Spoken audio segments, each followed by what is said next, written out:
Dear students, welcome to today's online class. Investment analysis and portfolio ಮ್ಯಾನೇಜ್ಮೆಂಟ್ನ ಭಾಗವಾಗಿ ನಾವು ಈ ಒಂದು ಈಕ್ವಿಟಿ ವ್ಯಾಲ್ಯೂಷನ್ ಅಂದರೆ ಏನು, ಅದರಲ್ಲಿ ಬರುವಂಥ ಪ್ರಾಬ್ಲಮ್ಗಳನ್ನ ಹೇಗೆ ಸಾಲ್ವ್ ಮಾಡೋದು ಅಂತ ಹೇಳಿಬಿಟ್ಟು ತಿಳ್ಕೊಳ್ಳೋಣ. ಈ ಚಾಪ್ಟರ್ನಲ್ಲಿ ನಾವು ಈಕ್ವಿಟಿ ವ್ಯಾಲ್ಯೂಷನ್ ಪ್ರೋಸೆಸ್ ಹೇಗೆ ಆಗುತ್ತೆ ಮತ್ತು ಈಕ್ವಿಟಿ ವ್ಯಾಲ್ಯೂಷನ್ ಟೆಕ್ನಿಕ್ಸ್ ಯಾವುದ್ಯಾವುದಿದೆ ಅಂತ ಹೇಳಿಬಿಟ್ಟು ನಾವು ತಿಳ್ಕೊಳ್ತೀವಿ. First of all equity valuation ಅಂತಂದ್ರೆ ಏನು ಅಂತ ಹೇಳ್ಬಿಟ್ಟು, the thing is that when we are taking an investment decision, that means where to invest whether to invest in stocks, bonds or real estate, there are plenty of asset classes are available, but we select few of the assets where to invest. In case if you are investing in stocks, on what basis you select the stocks? Because there are thousands of stocks being traded in stock exchange. ಆ stock exchange ಅಲ್ಲಿ ಸ್ಟಾಕ್ಗಳನ್ನ ಇನ್ವೆಸ್ಟ್ಮೆಂಟ್ಗೆ ಹೇಗೆ select ಮಾಡ್ತೀವಿ ಅಂತ ಹೇಳ್ಬಿಟ್ಟು, the first criteria U see that is written. ಅಂದರೆ ಆ ಸ್ಟಾಕ್ನಲ್ಲಿ ಇನ್ವೆಸ್ಟ್ಮೆಂಟ್ ಮಾಡೋದ್ರಿಂದ ನಿಮಗೆ ಎಷ್ಟು ರಿಟರ್ನ್ಸ್ ಸಿಗತ್ತೆ ಅಂತ ಹೇಳ್ಬಿಟ್ಟು. Return may be dividend or capital appreciation. ಹಾಗೆ second one, the growth of a company's earnings. The thing is that ಎಷ್ಟು ಗ್ರೋತ್ ಆಗ್ತಾ ಇದೆ ಕಂಪನಿ, ಆ ಬೇಸಿಸ್ ಮೇಲೆ ಕೂಡ ನಾವು ಸ್ಟಾಕ್ನ ಸೆಲೆಕ್ಟ್ ಮಾಡ್ಕೊಳ್ತೀವಿ. If a company is growing at higher rate, definitely we would like to invest in that stock. But if a company is having a declining sales, that definitely we are not going to invest in those stocks. ಮತ್ತು third thing, the rate of return required by the investor. And you are expecting, an investor is expecting some amount of return, whether it's a 10%, 15% or 20%. Whether that stock will give that particular rate of return ಅನ್ನೋದನ್ನು ನಾವು ನೋಡ್ಬಿಟ್ಟು ಸ್ಟಾಕ್ನ selection ಮಾಡ್ತೀವಿ. ಇದೇ ಪ್ರೋಸೆಸ್ನ ನಾವು fundamental analysis ಅಂತಲೂ ಕೂಡ ಕರಿತೀವಿ. ಈ ಫಂಡಮೆಂಟಲ್ ಅನಾಲಿಸಿಸ್ನ ನಾವು ಪ್ರೀವಿಯಸ್ ಚಾಪ್ಟರಲ್ಲಿ ತಿಳ್ಕೊಂಡಿದ್ವಿ. ಫಂಡಮೆಂಟಲ್ ಅನಾಲಿಸಿಸ್ ಅಲ್ಲಿ 3 ಸ್ಟೇಜ್ಗಳಿದೆ. First one economic analysis and industry analysis, and third stage is company analysis. And entire process of fundamental analysis is to find out the intrinsic value. ಒಂದು ಸ್ಟಾಕ್ನ ಇಂಟ್ರಿನ್ಸಿಕ್ ವ್ಯಾಲ್ಯೂನ find out ಮಾಡಲಿಕ್ಕೋಸ್ಕರ ನಾವು ಈ fundamental ಅನಾಲಿಸಿಸ್ನ ಮಾಡ್ತೀವಿ. ಈ ಇಂಟ್ರಿನ್ಸಿಕ್ ವ್ಯಾಲ್ಯೂ ಅಂತಂದ್ರೆ ಏನು ಅಂದರೆ, ಆ ಒಂದು ಸ್ಟಾಕ್ನ ನಿಜವಾದ ಮೌಲ್ಯ, ಆ ಸ್ಟಾಕ್ ಎಷ್ಟು ವರ್ತಿದೆ ಅಂತ ತಿಳ್ಕೊಳ್ಳೋದನ್ನೇ ನಾವು ಇಂಟ್ರಿನ್ಸಿಕ್ ವ್ಯಾಲ್ಯೂನ ಫೈಂಡ್ ಔಟ್ ಮಾಡೋದು ಅಂತ ಹೇಳ್ತೀವಿ. ಈ ಇಂಟ್ರಿನ್ಸಿಕ್ ವ್ಯಾಲ್ಯೂ ಅಂದರೆ ಆ ಸ್ಟಾಕ್ ಎಷ್ಟು ಬೆಲೆ ಬಾಳುತ್ತೆ, ಎಷ್ಟು ವ್ಯಾಲ್ಯೂ ಇದೆ ಅಂತ ಹೇಳ್ಬಿಟ್ಟು ಹೇಗೆ ತಿಳ್ಕೊಳ್ಳೋದು, ಅದಕ್ಕೋಸ್ಕರನೇ ಕೆಲವೊಂದು ಮಾಡೆಲ್ಗಳಿದೆ. ಅವುಗಳನ್ನ ನಾವು ಸ್ಟಾಕ್ ವ್ಯಾಲ್ಯೂಷನ್ ಮಾಡೆಲ್ಸ್ ಅಂತ ಹೇಳ್ತೀವಿ. So what are those models or techniques we use for equity valuation? The first model is discounted cash flow techniques. ಈ ಡಿಸ್ಕೌಂಟೆಡ್ ಟ್ಯಾಕ್ಸ್ ಫ್ಲೋ ಟೆಕ್ನಿಕ್ಸ್ ಅಲ್ಲಿ ಕೂಡ ಎರಡಿದೆ, that is dividend discount model ಮತ್ತೆ free cash flow model. Next type of techniques we use is relative valuation techniques, that is price earnings ratio, book value ratio and price to sales ratio. So in the next subsequent slides we study these individual techniques one by one. Now first ನಾವು dividend discount model ಅಂತಂದ್ರೆ ಏನು, ಅದರಲ್ಲಿ ಹೇಗೆ ಸ್ಟಾಕ್ನ valuation ಮಾಡ್ತೀವಿ ಅಂತ ಹೇಳ್ಬಿಟ್ಟು ಈಗ ತಿಳ್ಕೊಳ್ಳೋಣ. See, as per dividend discount model, the value of the equity share ಅಂದರೆ ಒಂದು ಸ್ಟಾಕ್ನ ವ್ಯಾಲ್ಯೂ ಎಷ್ಟಿರುತ್ತೆ ಅಂತಂದರೆ, it's equal to present value of the value of equity share is equal to the present value of first one dividend and sale price. ಅಂತಂದರೆ ನೀವು ಒಂದು ಶೇರ್ನ value ಎಷ್ಟನ್ನ ಹೇಗೆ calculate ಮಾಡ್ತೀರಾ ಅಂತಂದರೆ, ಫ್ಯೂಚರಲ್ಲಿ ಆ ಶೇರ್ಗಳಿಂದ ಬರುವಂಥ ಡಿವಿಡೆಂಡ್ಗಳು, may be after 1 year 2 year ಮತ್ತು ಆ ಒಂದು ವರ್ಷದ ನಂತರ if you holding a stock for 1 year, after 1 year you are going to sale it. ಆ ಸೇಲ್ ಮಾಡಿದಾಗ ಬರೋಂಥ ಹಣ, ಈ ಎರಡೂ ಅಮೌಂಟ್ನ ಪ್ರೆಸೆಂಟ್ ವ್ಯಾಲ್ಯೂನೇ it's a value of equity share ಅಂತ ಹೇಳ್ತೀವಿ. ಪ್ರೆಸೆಂಟ್ ವ್ಯಾಲ್ಯೂ ಅಂತಂದರೆ we are going to discount. ನೀವು ಪ್ರೀವಿಯಸ್ ಸೆಮಿಸ್ಟರಲ್ಲಿ ಟೈಮ್ ವ್ಯಾಲ್ಯೂ ಆಫ್ ಮನಿ ಅಂತ ನೀವು ಸ್ಟಡಿ ಮಾಡಿದ್ದೀರಾ. ದಟ್ ಮೀನ್ಸ್ ಈ ಡಿವಿಡೆಂಡ್, ಫ್ಯೂಚರಲ್ಲಿ ಸಿಗುವಂಥ ಡಿವಿಡೆಂಡು ಮತ್ತು ಫ್ಯೂಚರಲ್ಲಿ ಸಿಗುವಂಥ ಸೇಲ್ ಪ್ರೈಸ್ ಎರಡನ್ನೂ ಕೂಡ ನಾವು ಏನು ಮಾಡ್ತೀವಿ, ಪ್ರೆಸೆಂಟ್ ವ್ಯಾಲ್ಯೂಗೆ ಕನ್ವರ್ಟ್ ಮಾಡ್ತೀವಿ. ಆ ಕ್ಯಾಲ್ಕುಲೇಟ್ ಮಾಡಿ ಬರೋವಂಥ ವ್ಯಾಲ್ಯೂನೇ ನಾವು ಏನಂತ ಹೇಳ್ತೀವಿ, ವ್ಯಾಲ್ಯೂ ಆಫ್ ಈಕ್ವಿಟಿ ಶೇರ್ ಅಂತ ಹೇಳ್ತೀವಿ. ನಾವೀಗ ಅದರ ಹೇಗೆ ಫೈಂಡ್ ಔಟ್ ಮಾಡೋದು ಅನ್ನೋದಕ್ಕೆ ಕೆಲವೊಂದು ಫಾರ್ಮುಲಾಗಳಿದೆ, ಮಾಡೆಲ್ಗಳಿದೆ, ಅದನ್ನು ನಾವು ನೋಡ್ತಾ ಹೋಗೋಣ. First thing, single period valuation model. That means if we share has been held for only 1 year, ಅಂದರೆ ನಾವು ಶೇರ್ಗಳನ್ನ ಕೇವಲ 1 ವರ್ಷಕ್ಕೆ ಮಾತ್ರ ಹೋಲ್ಡಿಂಗ್ ಮಾಡ್ಕೊಂಡಿರ್ತೀವಿ. ಅಂದರೆ 1 ವರ್ಷದವರೆಗೂ ಮಾತ್ರ ನಾವು ನಮ್ಮ ಶೇರ್ ನಮ್ಮ ಹತ್ರ ಇರುತ್ತೆ. 1 ವರ್ಷದ ನಂತರ ಆ ಶೇರ್ನ ನಾವು ಮಾರಾಟ ಮಾಡ್ತೀವಿ. ಹಾಗಿದ್ದಾಗ ಆ ಶೇರ್ನ ಬೆಲೆನ ಹೇಗೆ ಫೈಂಡ್ ಔಟ್ ಮಾಡೋದು ಅಂದರೆ, ನೋಡಿ, the price of the equity share, that is P0, ಅಂದರೆ today's value of the share is equal to the discounted value of, first thing, the dividend, the present value of dividend. that is ನಾವೇನು ಮಾಡಿದ್ದೀವಿ, ಆ ಡಿವಿಡೆಂಡ್ನ ನಾವು discount ಮಾಡಿದ್ದೀವಿ with required rate of return. that means R means required rate of return. ಹಾಗೆಯೇ dividend ಜೊತೆಗೆ ಏನನ್ನ discount ಮಾಡಿದ್ದೀವಿ, price 1 means at the end of the first year. P1 means price of the equity share at the end of the first year. ಅದನ್ನು ಏನು ಮಾಡಿದ್ವಿ, ನಾವು discount ಮಾಡಿದ್ವಿ. That is 1 plus required rate of return. So ಈ ಎರಡರದ್ದು, that is dividend and price at the end of the first year, ಈ ಎರಡರದ್ದು some ಮಾಡಿದಾಗ ಬರೋವಂಥ ವ್ಯಾಲ್ಯೂನೇ ನಾವೇನಂತ ಕರಿತೀವಿ, ವ್ಯಾಲ್ಯೂ ಆಫ್ ಈಕ್ವಿಟಿ ಶೇರ್ ಅಂತ ಕರಿತೀವಿ. That means P means present value of equity, D1 is dividend at the end of the first year, P1 is price at the end of the 1 year, and R means required rate of return. ಇದಕ್ಕೆ ನಾವು ಒಂದು problem ಕೂಡ solve ಮಾಡೋಣ. ಈಗ ಈ ಪ್ರಾಬ್ಲಮ್ನ ಓದಿ. The Prestige equity share is expected to provide a dividend of ₹2 and fetch price of ₹18 a year hence. What price would it sell for now if investors required rate of return is 12%? ಈ problem ಅಲ್ಲಿ ಏನು ಕೊಟ್ಟಿದ್ದಾರೆ, dividend ಎಷ್ಟು ಸಿಗ್ತಾ ಇದೆ, 1 ವರ್ಷದ ಎಂಡಲ್ಲಿ ₹2 ಸಿಗ್ತಾ ಇದೆ. ಹಾಗೆ 1 ವರ್ಷದ ನಂತರ ಆ ಶೇರ್ನ ನಾವು ₹18ಗೆ ಮಾರಬಹುದು. ನಮ್ಮ required rate of return, that means A investor is expecting 12% of return. So ಈ 12% ಆಫ್ ರಿಟರ್ನನ್ನು ಎಕ್ಸ್ಪೆಕ್ಟ್ ಮಾಡ್ತಿದ್ದಾನೆ ಅಂತಂದರೆ, ಇವತ್ತು ಆ ಶೇರ್ನ ಬೆಲೆ ಎಷ್ಟಿದ್ದಿರಬೇಕು, ಅದು ಫೇರ್ ವ್ಯಾಲ್ಯೂ ಅಥವಾ ಇಂಟ್ರಿನ್ಸಿಕ್ ವ್ಯಾಲ್ಯೂ ಎಷ್ಟಿದ್ದಿರಬೇಕು ಅಂತ ಹೇಳ್ಬಿಟ್ಟು ನಾವು ಫೈಂಡ್ ಔಟ್ ಮಾಡಬೇಕು. ದ ಫಾರ್ಮುಲಾನ ನೀವು ಪ್ರೀವಿಯಸ್ ಸ್ಲೈಡಲ್ಲಿ ನೋಡಿದ್ದೀರಾ. Formula is present value of the stock equals dividend divided by 1 plus R plus P1 divided by 1 plus R. That means we are discounting the dividend and we are discounting the price at the end of the 1 year. ನಮಗೆ ಈ ಎಲ್ಲ ವ್ಯಾಲ್ಯೂನು ಗೊತ್ತಿದೆ. That is P0ನ ನಾವು find out ಮಾಡಬೇಕು. Dividend ಕೊಟ್ಟಿದ್ದಾರೆ, that is ₹2. P1 ಕೂಡ ಕೊಟ್ಟಿದ್ದಾರೆ, that is price at the end of the 1 year is 18.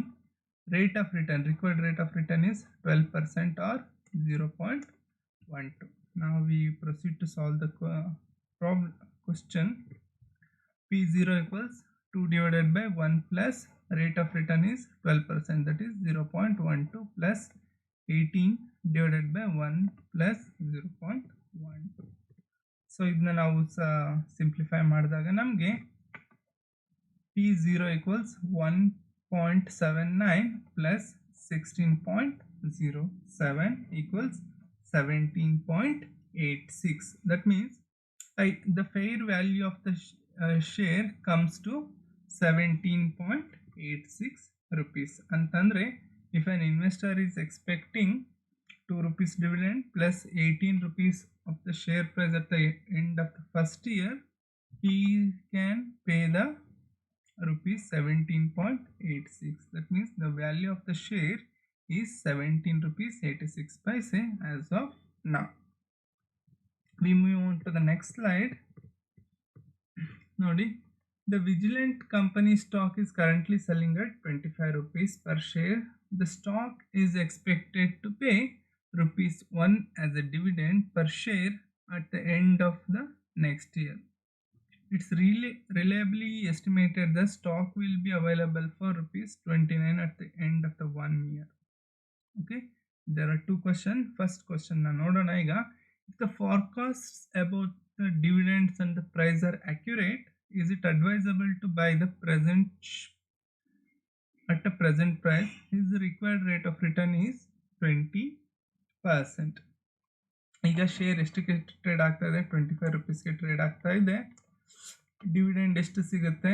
1 rupees ಸಿಗುತ್ತೆ. ಮತ್ತು ಒಂದು ವರ್ಷದ ನಂತರ ಪ್ರೈಸ್ ಎಷ್ಟಿರುತ್ತೆ? 29 ರೂಪೀಸ್ ಇರುತ್ತೆ.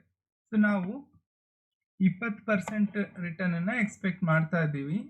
ನಾವು 25 ರೂಪಾಯಿಗೆ ನಾವು ಅದನ್ನು ಪರ್ಚೇಸ್ ಮಾಡಬಹುದಾ ಇಲ್ವಾ ಅಂತ ಹೇಳ್ಬಿಟ್ಟು ನಾವು ಈಗ ಫೈಂಡ್ ಔಟ್ ಮಾಡಬೇಕು. That means we have to find the present value of this dividend and price at the end of the first year, that is 29 rupees at the discount rate of 20%. We solve the problem now. A dividend, we know that rupees 1. Price, we know that price at the end of the first year is 29 and required rate of return is 20% or 0.2. Now we have to find the P0. Formula node gottide nimage. Next we simplify this form, substitute the numbers and simplify it. 1 divided by 1 plus 0.2, 29 divided by 1 plus 0.2. If we simplify this one, 1 divided by 1.2 plus 29 divided by 1.2, we get 0.833 plus 24.166. It comes to rupees 25. Exactly, the fair value of the share is 25 rupees and it's being traded at now at the fair price, that is 25 rupees. So we can advise the investor to purchase that stock. So we write the conclusion. Since the estimated price and the actual price are equal, the investor could buy it. That means we are advising the investor to purchase the stock, that he will get a return of 20%. Okay, now we move on to the second question. If the investor requires 15% return when the dividend remains constant, constant means rupees 1 they have given, dividend remain constant means dividend is rupees 1, what should be the price at the end of the first year? So naviga price at the end of the first year na find out ಮಾಡಬೇಕು. that means we have to find the P1. so ನಾವೀಗ solve ಮಾಡ್ತಾ ಹೋಗೋಣ. ನಮಗೆ dividend ಗೊತ್ತಿದೆ, D1 ಎಷ್ಟು ಕೊಟ್ಟಿದ್ದಾರೆ? rupees 1. P0 ಅಂತಂದರೆ ಇವತ್ತಿನ ಪ್ರೈಸ್ ನಮಗೆ ಅದನ್ನು ಕೊಟ್ಟಿದ್ದಾರೆ, that is rupees 25 and required rate of return ಕೂಡ ಕೊಟ್ಟಿದ್ದಾರೆ second ಪ್ರಾಬ್ಲಮ್ಗೆ, that is 15% or 0.15. With all these available information, we have to find the P1 or price at the end of the first year. So we solve the problem. So P0 ಗೊತ್ತಿದೆ, ನಾವು 25 ರೂಪೀಸ್ನ enter ಮಾಡಿದ್ದೀನಿ. ಹಾಗೆ dividend ಕೂಡ ಗೊತ್ತಿದೆ, that is 1 rupee divided by 1 plus 0.15.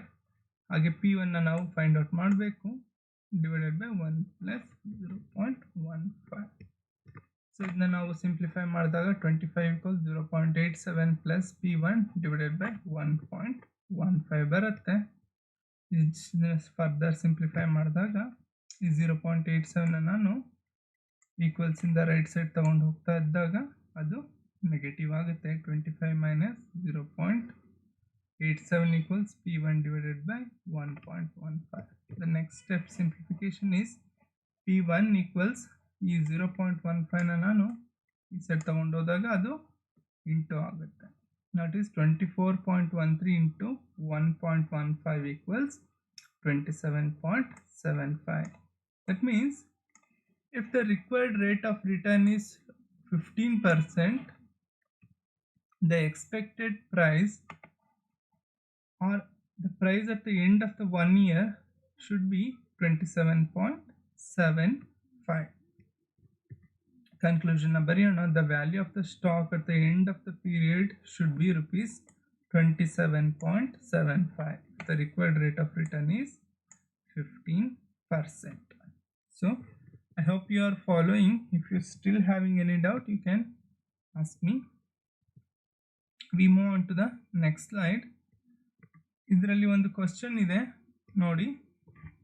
ಈ question ಅನ್ನು ನೀವೇ pass ಮಾಡಿ ಸಾಲ್ವ್ ಮಾಡಲಿಕ್ಕೆ ಟ್ರೈ ಮಾಡಿ.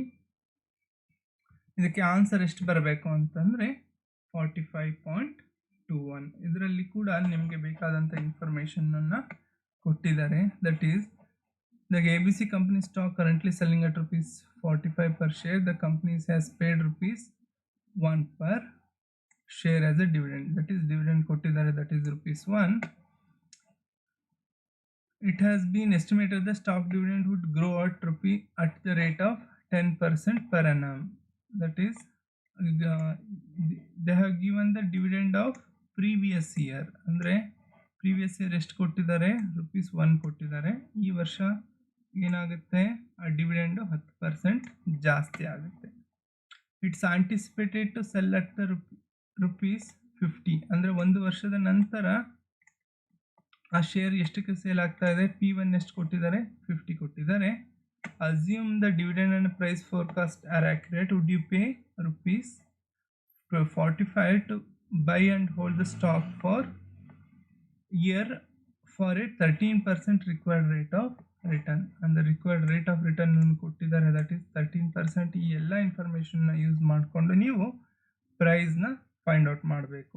That means if the price is 45 rupeesಗೆ ಟ್ರೇಡ್ ಆಗ್ತಾ ಇದ್ರೆ what you will suggest, whether to buy or sale ಅಂತ.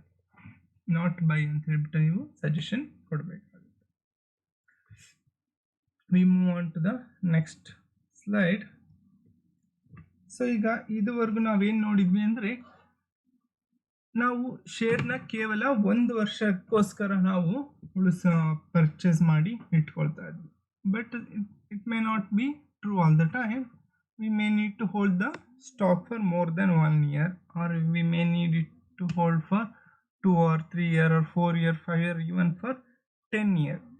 ಆ ಥರ ಸಂದರ್ಭಗಳಲ್ಲಿ ನಾವು ಪ್ರೆಸೆಂಟ್ ವ್ಯಾಲ್ಯೂ ಆರ್ ಇಂಟ್ರಿನ್ಸಿಕ್ ವ್ಯಾಲ್ಯೂನ ಹೇಗೆ ಫೈಂಡ್ ಔಟ್ ಮಾಡೋದು, ಸ್ಟಾಕ್ ವ್ಯಾಲ್ಯೂನ ಹೇಗೆ ಫೈಂಡ್ ಔಟ್ ಮಾಡೋದು ಅಂತ ಹೇಳ್ಬಿಟ್ಟು ನೋಡೋಣ. ಸೊ ಈಗ 1 year ನಾವೇನು ಮಾಡ್ತಿದ್ವಿ? ಕೇವಲ ಡಿವಿಡೆಂಡ್ ಅಟ್ ದ 1 yearನ ಡಿಸ್ಕೌಂಟ್ ಮಾಡ್ತಿದ್ವಿ ಫಸ್ಟ್ ಇಯರ್, ಮತ್ತು price at the end of the 1 yearನ ನಾವು ಏನು ಮಾಡ್ತಿದ್ವಿ? ಡಿಸ್ಕೌಂಟ್ ಮಾಡಿ P0ನ ಫೈಂಡ್ ಔಟ್ ಮಾಡ್ತಿದ್ವಿ. ಬಟ್ ಇಲ್ಲಿ ಮಲ್ಟಿ ಪೀರಿಯಡ್ ಆದ್ದರಿಂದ ನಾವು for example we may hold the share for n number of years. ಅವಾಗ ಏನು ಮಾಡ್ತೀವಿ? ಪ್ರತಿಯೊಂದು ವರ್ಷದ ಡಿವಿಡೆಂಡ್ನು ನಾವು until the nth year means maybe if you take example for 5 year, 5th year ವರೆಗೂ ಕೂಡ ರಿಸೀವ್ ಮಾಡೋ ಡಿವಿಡೆಂಡ್ನ ನಾವೇನು ಮಾಡಬೇಕು? ಡಿಸ್ಕೌಂಟ್ ಮಾಡಬೇಕು. ಮತ್ತು at the end of the 5th year, for example if we sold the stock after the 5 year, 5 ವರ್ಷದ ನಂತರ ಎಷ್ಟು ಪ್ರೈಸ್ ಬರುತ್ತೆ ಅದನ್ನು ಕೂಡ ನಾವು ಡಿಸ್ಕೌಂಟ್ ಮಾಡಿ ಈ P0 ಅಥವಾ ಪ್ರೆಸೆಂಟ್ ವ್ಯಾಲ್ಯೂ ಆಫ್ ದ ಸ್ಟಾಕ್ನ ನಾವು ಫೈಂಡ್ ಔಟ್ ಮಾಡ್ಬೋದು. ಅದನ್ನು ಇನ್ನೂ ಒಂದು ರೀತಿಯಲ್ಲಿ ಬರೆಯೋದಿದ್ರೆ D1 dividend 1 into present value interest factor plus dividend 2 into present value interest factor for second year till dividend at the nth year plus into present value interest factor and plus price of the stock at the nth year into present value interest factor. ಈ ರೀತಿ ನಾವು find out ಮಾಡ್ಕೋಬೇಕಾಗುತ್ತೆ. PN ಅಂದರೆ price at the nth ಇಯರ್ನ ಹೇಗೆ find out ಮಾಡೋದು ಅಂದರೆ dividend at the nth n plus first 1 year. That means if you are holding the stock for 5 years, ನಮಗೆ 6th year ಅಲ್ಲಿ ಡಿವಿಡೆಂಡ್ ಎಷ್ಟು ಬರುತ್ತೆ divided by required rate of return minus growth rate means ಎಷ್ಟು dividend grow ಆಗಿರುತ್ತೆ previous ಇಯರಿಂದ ಅಂತ ಹೇಳ್ಬಿಟ್ಟು find out ಮಾಡಿ ನಾವು ಫೈಂಡ್ ಔಟ್ ಮಾಡಬೇಕಾಗುತ್ತೆ. ಇದು ಪ್ರೈಸ್ ಅಟ್ nth ಇಯರ್. ಹಾಗೆ ಡಿ ಪ್ಲಸ್ ಎನ್ ಪ್ಲಸ್ 1ನ ಹೇಗೆ ಫೈಂಡ್ ಔಟ್ ಮಾಡೋದು, that is this factor, that is D N into 1 plus G. ಇದನ್ನು ನೀವು ಪ್ರಾಬ್ಲಮ್ ಸಾಲ್ವ್ ಮಾಡುವಾಗ ನಿಮಗೆ ಇನ್ನೂ ಚೆನ್ನಾಗಿ ಅರ್ಥ ಆಗುತ್ತೆ. We move on to the next slide. So there is one problem. We read the problem.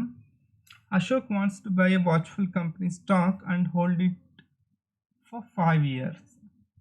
He estimates rupees 3.4 dividend would be paid by the company continuously for the next 5 years. That means 5 ವರ್ಷಗಳಿಗೂ ಕೂಡ dividend ಎಷ್ಟು ಸಿಗ್ತಾ ಇದೆ ನಮಗೆ 3.44 rupees ಸಿಗ್ತಾ ಇದೆ. He hopes to sell the shares at rupees 60 at the end of the 5th year. ಅಂದರೆ 5th ಇಯರ್ನ ಎಂಡಲ್ಲಿ ಅಂದರೆ 5 ವರ್ಷಗಳ ಕಾಲ ಅವನು ಶೇರ್ಗಳನ್ನ ಇಟ್ಕೊಂಡು 5ನೇ ವರ್ಷದಲ್ಲಿ ಅವನು ಮಾರಾಟ ಮಾಡ್ತಾನೆ. ಆವಾಗ ಅವನಿಗೆ ಎಷ್ಟು ಹಣ ಸಿಗುತ್ತೆ ಆ ಶೇರ್ ಮಾರಾಟ ಮಾಡೋದ್ರಿಂದ 60 rupees ಸಿಗತ್ತೆ. What is the present value, ಆ ಶೇರ್ನ ವ್ಯಾಲ್ಯೂ ಎಷ್ಟು ಇವತ್ತಿಗೆ ಅಂತ ಹೇಳ್ಬಿಟ್ಟು ನಾವು ಫೈಂಡ್ ಔಟ್ ಮಾಡಬೇಕು. ಮತ್ತು ಇನ್ನೂ ಒಂದು ಇನ್ಫಾರ್ಮೇಷನ್ ಕೊಟ್ಟಿದ್ದಾರೆ, that is required rate of return is 10%. ಓಕೆನಾ, ನಾವೀಗ ಈ ಪ್ರಾಬ್ಲಮ್ನ ಸಾಲ್ವ್ ಮಾಡೋಣ. ಫಾರ್ಮುಲಾ ಗೊತ್ತಿದೆ. ನಾವೇನು ಮಾಡಬೇಕು, ಪ್ರೆಸೆಂಟ್ ವ್ಯಾಲ್ಯೂ ಆಫ್ ದ ಸ್ಟಾಕ್ನ ಹೇಗೆ ಫೈಂಡ್ ಔಟ್ ಮಾಡಬೇಕು, 5 ವರ್ಷಗಳ ಡಿವಿಡೆಂಡ್ನ ನಾವು ಏನು ಮಾಡಬೇಕು, ಡಿಸ್ಕೌಂಟ್ ಮಾಡಬೇಕು. ಮತ್ತು last the price at the end of the 5th ಇಯರ್ನು ಕೂಡ ನಾವು ಡಿಸ್ಕೌಂಟ್ ಮಾಡಬೇಕು. ರೇಟ್ ಆಫ್ ಡಿಸ್ಕೌಂಟ್ನ ಕೊಟ್ಟಿದ್ದಾರೆ, ದಟ್ ಈಸ್ 10%. ಈ ಫಾರ್ಮುಲೈಸ್ ಮಾಡಿಕೊಂಡು ನಾವು ಪ್ರಾಬ್ಲಮ್ನ ಸಾಲ್ವ್ ಮಾಡೋಣ. ಸೊ P0 ಈಕ್ವಲ್ಸ್ 5 ವರ್ಷಗಳ ಡಿವಿಡೆಂಡ್ ಕೂಡ ನಮಗೆ ಗೊತ್ತಿದೆ, ದಟ್ ಈಸ್ ಪ್ರತಿ ವರ್ಷ ನಮಗೆ ಡಿವಿಡೆಂಡ್ ಎಷ್ಟು ಬರ್ತಾ ಇದೆ 3.44. ಹಾಗೆ at the end of the 5th year ನಮಗೆ rupees 60 ಸಿಗುತ್ತೆ ಆ ಶೇರ್ನ ಮಾರಾಟ ಮಾಡೋದ್ರಿಂದ. ಇದನ್ನ ಡಿಸ್ಕೌಂಟ್ ಮಾಡೋಣ at the rate of 10%. 1 plus 10% means 0.1. 1.1 to the power 1 for the first year discounting factor. For the second year 1.1 square. For the third year 1.1 cube. For the fourth year 1.1 to the power of 4. And 5th year 1.1 to the power of 5. So ಇದನ್ನ ನಾವು simplify ಮಾಡೋಣ. Simplify ಮಾಡಿದಾಗ ನಮಗೆ ಈ ನಂಬರ್ಗಳು ಬರುತ್ತೆ. 1.1 square equals 1.21, 1.1 cube equals 1.331. So ಇದನ್ನ ನೀವು calculation ಮಾಡಿದರೆ ನಿಮಗೆ ಸೇಮ್ ನಂಬರ್ಸು ಬರುತ್ತೆ. ಇದನ್ನು ಇನ್ನೂ ಸಿಂಪ್ಲಿಫೈ ಮಾಡಿದರೆ ನಮಗೆ 3.44 divided by 1.1 equals 3.13. 3.44 divided by 1.21 equals 2.84. 3.44 divided by 1.331 equals 2.58. ಹಾಗೆ ಲಾಸ್ಟಲ್ಲಿ ನಾವು ಪ್ರತಿಯೊಂದು ಡಿವಿಡೆಂಡ್ನು ಡಿಸ್ಕೌಂಟ್ ಮಾಡಿ ಅದರ ಡಿಸ್ಕೌಂಟೆಡ್ ವ್ಯಾಲ್ಯೂನ ಬರೀಬೇಕು. ಅನಂತರ ಸೇಲ್ ವ್ಯಾಲ್ಯೂನು ಕೂಡ ಡಿಸ್ಕೌಂಟ್ ಮಾಡಿ ಅದನ್ನು ಡಿಸ್ಕೌಂಟೆಡ್ ವ್ಯಾಲ್ಯೂನ ನಾವು ಇಲ್ಲಿ ಬರೀಬೇಕಾಗ್ತದೆ. That is 60 divided by 1.6105 comes to 37.25. ಇದನ್ನು ಸಮ್ ಮಾಡಿದಾಗ ನಮಗೆ ಆನ್ಸರ್ 50.29 ಸಿಗುತ್ತೆ. ದಟ್ ಈಸ್ ಆ ಪ್ರೈಸ್ನ ಆ ಶೇರ್ನ ಇಂಟ್ರೆನ್ಸಿಕ್ ವ್ಯಾಲ್ಯೂ ಅಥವಾ ಪ್ರೆಸೆಂಟ್ ವ್ಯಾಲ್ಯೂ ನಮಗೆ 50 rupees 29 paise ಬಂದಿದೆ. ಈಗ ನೆಕ್ಸ್ಟ್ ಕ್ವಶನ್ಗೆ ಮೂವ್ ಆಗೋಣ. ಇಲ್ಲಿ ಒಂದು ಕ್ವಶನ್ ಇದೆ, ನೀವೇ ಈ ಕ್ವಶನ್ನ ಸಾಲ್ವ್ ಮಾಡಿದಾಗ ನಿಮಗೆ ಆನ್ಸರ್ ಎಷ್ಟು ಬರಬೇಕು ಅಂತಂದರೆ 52.51 rupees ಬರಬೇಕಾಗುತ್ತೆ. ಇದರಲ್ಲಿ ಸೇಲ್ ವ್ಯಾಲ್ಯೂ ಕೊಟ್ಟಿದ್ದಾರೆ, that is ₹80 at the end of the 5th year. Dividend ಕೂಡ ಕೊಟ್ಟಿದ್ದಾರೆ, ದಟ್ ಈಸ್ ₹3 per year. ಹಾಗೆ ಡಿಸ್ಕೌಂಟ್ ರೇಟ್ನು ಕೂಡ ಕೊಟ್ಟಿದ್ದಾರೆ, that is 12%. We move on to the next slide. ನಾವು ಪ್ರೀವಿಯಸ್ಲಿ ಮಲ್ಟಿಪೀರಿಯಡ್ ವ್ಯಾಲ್ಯೂಯೇಷನ್ ನೋಡಿದ್ವಿ ಮತ್ತು 5 ವರ್ಷಗಳಲ್ಲೂ ಕೂಡ ಡಿವಿಡೆಂಡ್ಗಳನ್ನ ಎಷ್ಟು ಕೊಟ್ಟಾಗ ಎಷ್ಟು ಪ್ರೆಸೆಂಟ್ ವ್ಯಾಲ್ಯೂ ಬರುತ್ತೆ ಅಂತ ಹೇಳ್ಬಿಟ್ಟು ನಾವು ನೋಡಿದ್ವಿ. ಬಟ್ ಈ ಮಾಡೆಲಲ್ಲಿ ನೋಡೋಣ. ದಟ್ ಮೀನ್ಸ್ ಡಿವಿಡೆಂಡ್ ಪ್ರತಿ ವರ್ಷ ಕಂಪ್ನಿಗಳು ಕೊಡೋವಂಥ ಡಿವಿಡೆಂಡ್ ಏನಾಗೋದಿಲ್ಲ, ಈಕ್ವಲ್ ಇರೋದಿಲ್ಲ. ಸಮ್ಟೈಮ್ಸ್ ಏನಾಗುತ್ತೆ, ಜಾಸ್ತಿ ಆಗ್ತಾ ಹೋಗುತ್ತೆ. Any investors is also expecting that. That means if dividend is growing at a constant growth rate, that means ಈ ವರ್ಷ 1 ರೂಪಾಯಿ ಡಿವಿಡೆಂಡ್ ಕೊಟ್ಟರೆ 10% ಇನ್ಕ್ರೀಸ್ ಆಗುತ್ತೆ ಅಂತಂದರೆ ನೆಕ್ಸ್ಟ್ ಇಯರ್ಗೆ 1 ರೂಪಾಯಿ 10 ಪೈಸೆ ಆಗುತ್ತೆ. ಅದೇ ರೀತಿ ಪ್ರತಿ ವರ್ಷವೂ ಕೂಡ ಈ ಡಿವಿಡೆಂಡ್ಗಳು ಜಾಸ್ತಿ ಆಗ್ತಾ ಹೋಗ್ತಾ ಇದ್ರೆ, ಅಂದರೆ ಕಾನ್ಸ್ಟೆಂಟಾಗಿ ಜಾಸ್ತಿ ಆಗ್ತಾ ಹೋಗ್ತಾ ಇದ್ದಾಗ ನಾವು ಪ್ರೆಸೆಂಟ್ ವ್ಯಾಲ್ಯೂನ ಹೇಗೆ ಫೈಂಡ್ ಔಟ್ ಮಾಡೋದು ಅಂದರೆ P0 equals D, that is dividend at the first year into 1 plus G. ಅದನ್ನು ಡಿಸ್ಕೌಂಟ್ ಮಾಡ್ತೀವಿ. ಫಸ್ಟ್ ಇಯರ್ ಬರೋವಂಥ ಡಿವಿಡೆಂಡ್ನ ನಾವು ಡಿಸ್ಕೌಂಟ್ ಮಾಡ್ತೀವಿ. ಹಾಗೆ ಸೆಕೆಂಡ್ ಇಯರಲ್ಲಿ ಬರೋವಂಥ ಡಿವಿಡೆಂಡ್ನ ನಾವು ಹೇಗೆ ಫೈಂಡ್ ಔಟ್ ಮಾಡೋದು ಅಂದರೆ D into 1 plus G square. So ಈ ಫಾರ್ಮುಲಾನ ನಾವು ಸಿಂಪ್ಲಿಫೈ ಮಾಡಿದಾಗ ಈ ರೀತಿ ಬರುತ್ತೆ. This is the important formula. When the constant growth of dividend is happening, the present value of the share na ನಾವು ಹೇಗೆ ಫೈಂಡ್ ಔಟ್ ಮಾಡೋದು ಅಂದರೆ D1, that is dividend at the end of the first year divided by R minus G. R means required rate of return and G is growth rate. ಈ ಮಾಡೆಲಲ್ಲಿ ಕೆಲವೊಂದು ಅಸಂಪ್ಷನ್ಗಳಿದೆ. One of the assumption is firm dividend policy is stable. That means every year that company is providing the dividend and it's growing at constant rate. And the second assumption, the firm will earn stable return over the time. These are the two assumptions of this model.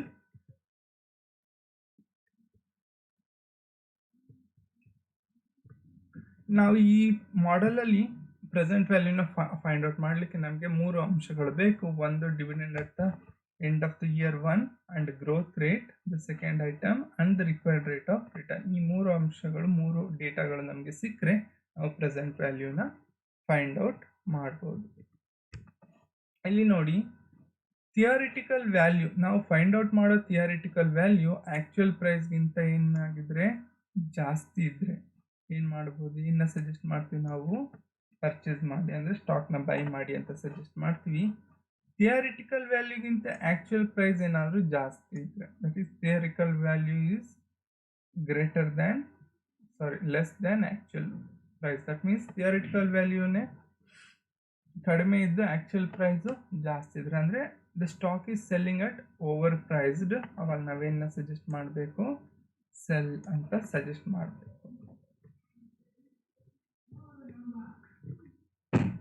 Next ನಾವೇನು ಇಲ್ಲಿ ಏನು ನೋಡಿದ್ವಿ, constant growth ಮಾಡೆಲ್ನ ನೋಡಿದ್ವಿ. ಅಂದರೆ ಡಿವಿಡೆಂಡ್ಗಳೇನಾಗ್ತಾ ಇದೆ, constant ಆಗಿ increase ಆಗ್ತಾ ಇದೆ. What if the dividend is not growing and if it is zero growth, ಅಂದರೆ ಡಿವಿಡೆಂಡ್ಗಳು ಝೀರೋ ಗ್ರೋತ್ ಇದ್ರೆ, ಅಂದರೆ ಪ್ರತಿ ವರ್ಷವೂ ಕೂಡ ಎಕ್ಸಾಕ್ಟ್ ಸೇಮ್ ಡಿವಿಡೆಂಡ್ ಕೊಡ್ತಾ ಇದ್ರೆ, ನಾವು price of the equity share present ವ್ಯಾಲ್ಯೂನ ಹೇಗೆ ಫೈಂಡ್ ಔಟ್ ಮಾಡೋದು ಅಂದರೆ D divided by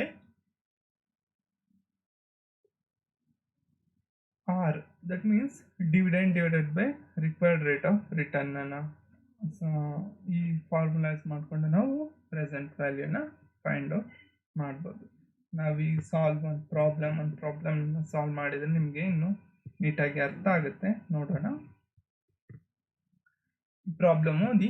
A company's ABC's next year dividend per share is expected to be rupees 3.5. Dividend ನಮಗೆ ಸಿಕ್ಕಿದೆ. ದಟ್ ಈಸ್ ಡಿವಿಡೆಂಡ್ ಎಷ್ಟು ಕೊಡ್ತಾ ಇದ್ದಾರೆ, 3 ರೂಪೀಸ್ 50 ಪೈಸೆ ಕೊಡ್ತಾ ಇದ್ದಾರೆ. The dividend in a subsequent year expected to grow at the rate of 10%. ಅಂದರೆ dividend growth ರೇಟ್ನ ನಮಗೆ ಕೊಟ್ಟಿದ್ದಾರೆ, that is 10% per year.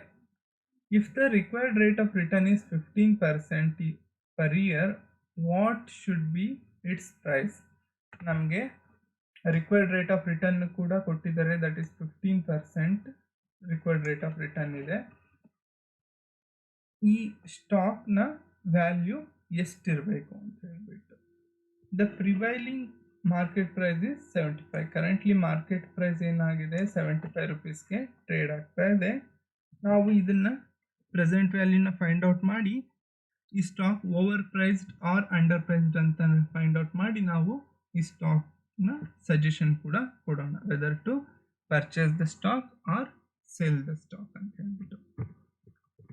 Formula ನಿಮಗೆ ಗೊತ್ತಿದೆ, P0 = D1 divided by R - G. ನಮಗೆ ಡಿವಿಡೆಂಡ್ ಗೊತ್ತಿದೆ, ದಟ್ ಈಸ್ ಬರ್ಕೊಳ್ಳೋಣ 3.5 rupees divided by R. Required rate of return ಎಷ್ಟು ಕೊಟ್ಟಿದ್ದಾರೆ 15%, ಅದನ್ನು ಕೂಡ ಬರೀತಾ ಇದ್ದೀನಿ, ಮೈನಸ್ ಗ್ರೋತ್ ರೇಟ್ ಕೂಡ ಕೊಟ್ಟಿದ್ದಾರೆ, that is 10% or 0.1. If we simplify this we get 3.5 divided by 0.05 equals 70. ನೋಡಿ, ನಾವು ಪ್ರೆಸೆಂಟ್ ವ್ಯಾಲ್ಯೂ ಎಷ್ಟು ಕ್ಯಾಲ್ಕುಲೇಟ್ ಮಾಡಿದ್ದೀವಿ 70 rupees ಅಂತ ಕ್ಯಾಲ್ಕುಲೇಟ್ ಮಾಡಿದ್ದೀವಿ. ಬಟ್ ಕರೆಂಟ್ಲಿ ಎಷ್ಟಕ್ಕೆ ಸೇಲ್ ಆಗ್ತಾ ಇದೆ 75 rupeesಗೆ ಸ್ಟಾಕ್ ಸೇಲ್ ಆಗ್ತಾ ಇದೆ. ಅಂತಂದರೆ ಈ ಸ್ಟಾಕ್ ಏನಾಗಿದೆ ಓವರ್ ಪ್ರೈಸ್ಡ್ ಆಗಿದೆ.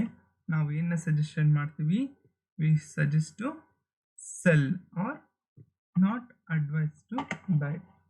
The investor is willing to pay rupees 70 for the share. Since the theoretical value is less than the market price, investor advise not to buy. ಅಂದರೆ ಆ ಇನ್ವೆಸ್ಟರ್ಗೆ ನಾವೇನು ಸಜೆಸ್ಟ್ ಮಾಡ್ತಿದ್ದೀವಿ, ಇಷ್ಟು ಶೇರ್ ಓವರ್ ಪ್ರೈಸ್ಡ್ ಆಗಿದೆ, ನಾವು purchase ಮಾಡಬಾರ್ದು ಅಂತ ಹೇಳ್ಬಿಟ್ಟು ಈಗ ನಾವು ಸಜೆಸ್ಟ್ ಮಾಡ್ತೀವಿ. We move on to the next problem. The expected dividend per share of Vaibhav Limited is ₹5. Dividend ನಮಗೆ ಸಿಕ್ಕಿದೆ, that is ₹5. The dividend is expected to grow at the rate of 6%. Growth rate ಕೂಡ ನಮಗೆ ಸಿಕ್ಕಿದೆ, that is 6%.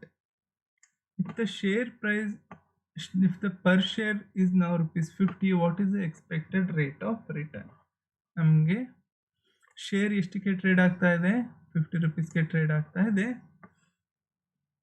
What is the expected rate of return? ನಮಗೆ ಇಲ್ಲಿ expected rate of ರಿಟರ್ನನ್ನು ಕೊಟ್ಟಿಲ್ಲ. ನಾವು ಈ ಮೂರು ಇನ್ಫಾರ್ಮೇಷನನ್ನು ಯೂಸ್ ಮಾಡಿಕೊಂಡು ನಾವು ಎಕ್ಸ್ಪೆಕ್ಟೆಡ್ ರೇಟ್ ಆಫ್ ರಿಟರ್ನನ್ನು ನಾವು ಫೈಂಡ್ ಔಟ್ ಮಾಡಬೇಕು. ಫಾರ್ಮುಲಾ ಬರ್ಕೊಂಡೆ, P = D1 divided by R - G. So ಇಲ್ಲಿ ನೋಡಿ, ನಮಗೆ P0 ಸಿಕ್ಕಿದೆ, ದಟ್ ಈಸ್ ಇವಾಗ ಪ್ರೆಸೆಂಟ್ ವ್ಯಾಲ್ಯೂ ಎಷ್ಟಿದೆ 50 rupees ಇದೆ. ಬಟ್ ನಮಗೆ ಏನು ಗೊತ್ತಿಲ್ಲ, ರಿಕ್ವೈರ್ಡ್ ರೇಟ್ ಆಫ್ ರಿಟರ್ನ್ ಗೊತ್ತಿಲ್ಲ. ಇದನ್ನು ನಾವು ಫೈಂಡ್ ಔಟ್ ಮಾಡ್ಕೋಬೇಕು. That is 50 = dividend D1 is 5 rupees divided by R - G. Growth rate is 6% or 0.06.